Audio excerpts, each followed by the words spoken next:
Okay, this is the second video in the Earth unit video series, second of four. This is about the Earth's interior.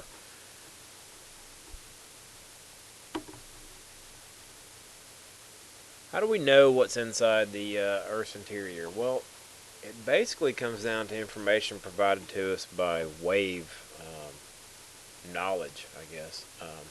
And in particular, seismic waves, right? Earthquake waves. Earthquakes send out multiple different types of waves. They actually send out three types of waves, but for practical purposes of discussing the interior of the planet, we really only need to talk about the two different types of waves known as P waves and S waves. P waves are compressional, which kind of works like a slinky being pushed in one direction.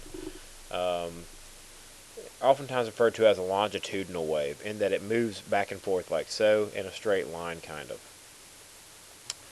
Um, P waves are able to move through both solids and liquids. This is important with interior of the Earth knowledge.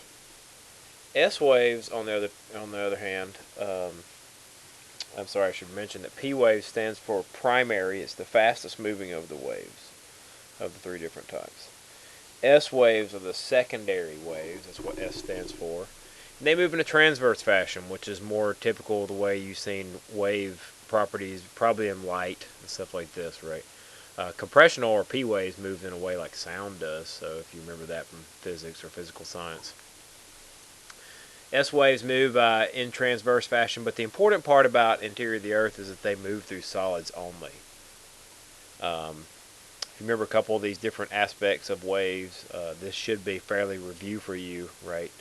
The trough is the bottom part of the wave. The crest is inversely the top of the wave. Wavelength is the length from one crest to another crest, or one trough to another trough. You can measure it in two different places.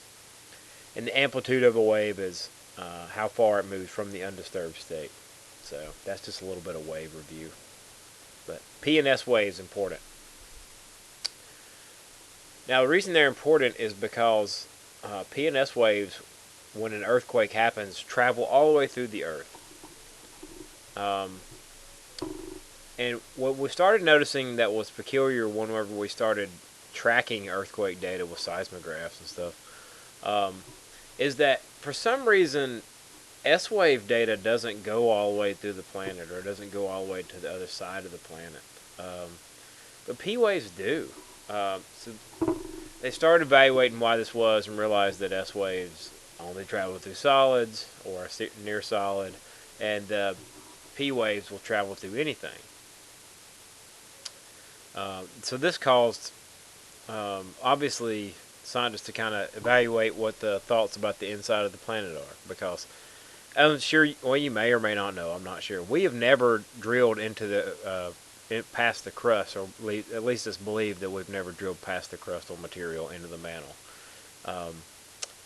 There are some Russians in upper regions of Siberia that at one point supposedly broke through the crust. That's kind of not been confirmed, but anyway, we live on the crust. It's the smallest part of the planet, right, as far as percentage wise, and we believe that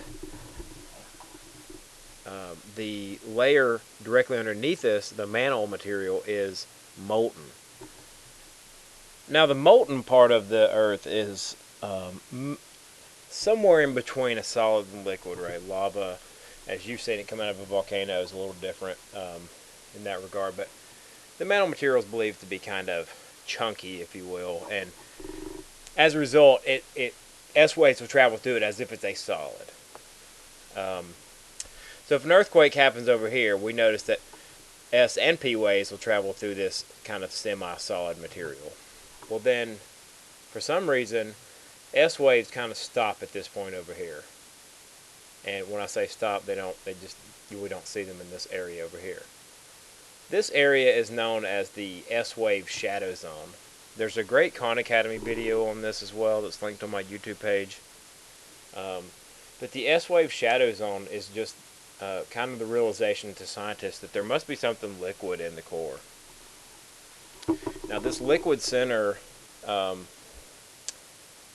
is believed to be metal, and it's rotating around this inner core that's probably solid metal, right? And again, we've never seen this. We don't cut a big chunk out of the earth and look at this, right? We're basing this off of science. Now, the S wave shadow zone kind of reappears on the other side, and you can kind of track the arrows here, right? It kind of goes around the outer core, which is believed to be the liquidy part. Now, at one point, we believed that the core of the planet um,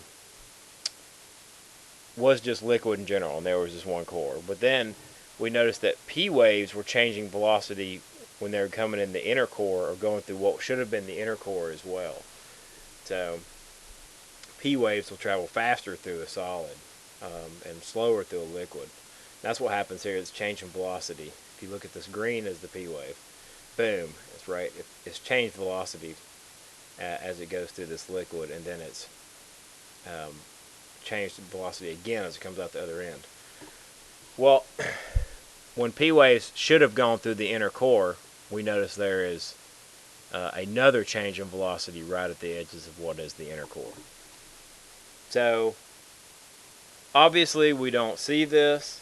We're basing this off of wave properties and um, what we are finding data-wise on the other side of the planet from earthquakes. And people are always confused that we have earthquake seismographs all over the planet, right? We certainly do. Doesn't take these waves very long to get to the other side of the planet because they're moving very fast. So um, that is the current thinking on the interior of the planet. Now, why is the inside of the planet metal? Um, well, when the Earth was forming, right, planetesimals crashing into each other to form a protoplanet, and then probably something really large hit into it. Maybe two protoplanets collided together, and this made the Earth turn to a giant ball of magma. When this happens, um, why did it get so hot, right? It turns entirely into molten. Well, numerous reasons why it got hot, right? The main reason is that it's kinetic energy release from collisions. Now, if you remember back in class, I did the two spheres and burns the paper thermal energy wise, thermal energy conversions from the kinetic energy from the steel spheres into the paper, and it burns the paper, right? That's a very small amount of mass, and it's a fairly small amount of thermal energy released. So that's how the planet got hot from that sense. But also you have the other additional heat sources come from friction as metal starts to sink into the inner core because the entire thing's liquid, right? So that heavier materials will start to sink into the metal, and the heavier materials are iron, nickel, cobalt, right? Which is what we believe our planetary core is. Probably some other metals, but mainly those. But as it's sinking, it's causing all kinds of friction between the mantle material, what's now the mantle material, and the metal as it's sinking down. That causes a tremendous amount of heat energy. It's also causing additional GPE to KE energy conversions, right? So, um, gravitational potential energy as it's being converted into KE, as it's being accelerated down due to gravity, right, will generate more and more energy.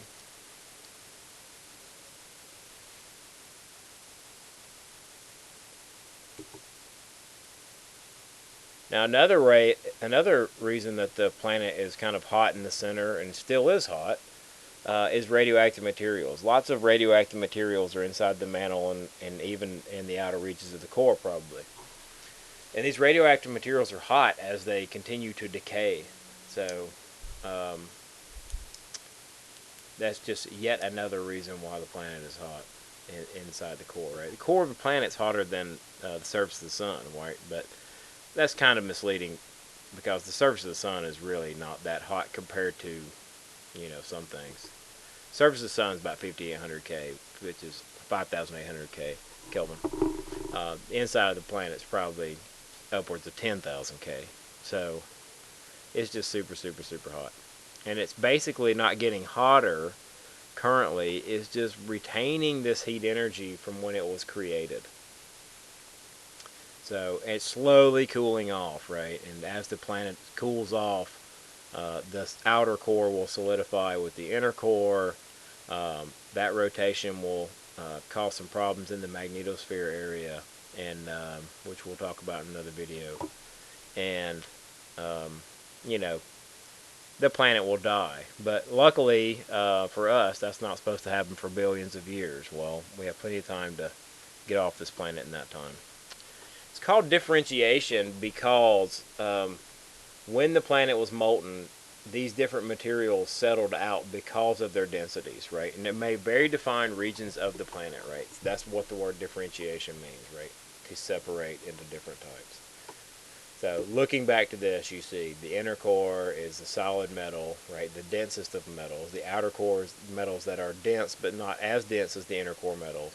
Then you have the mantle material, which is definitely less dense materials like silicates and other types of rocky materials. And you have crust as the least dense as it floats, right? Think about things that float on water and so forth. So that's why the whole process is known as differentiation. So another good overall structure of the Earth. Obviously, you don't need to know these numbers. You don't need to know that it's 1,300 kilometers and this kind of thing, right? Just need to know your general basics that it's inner core, outer core, which is liquid, and the liquid moves around, rolls around due to the rotation of the Earth, the inner core, and this creates a magnetic field, which we'll talk about in the magnetosphere article. So all right, well, that was a quick one. Hopefully, you gained something from it, and guess I'll see you in class.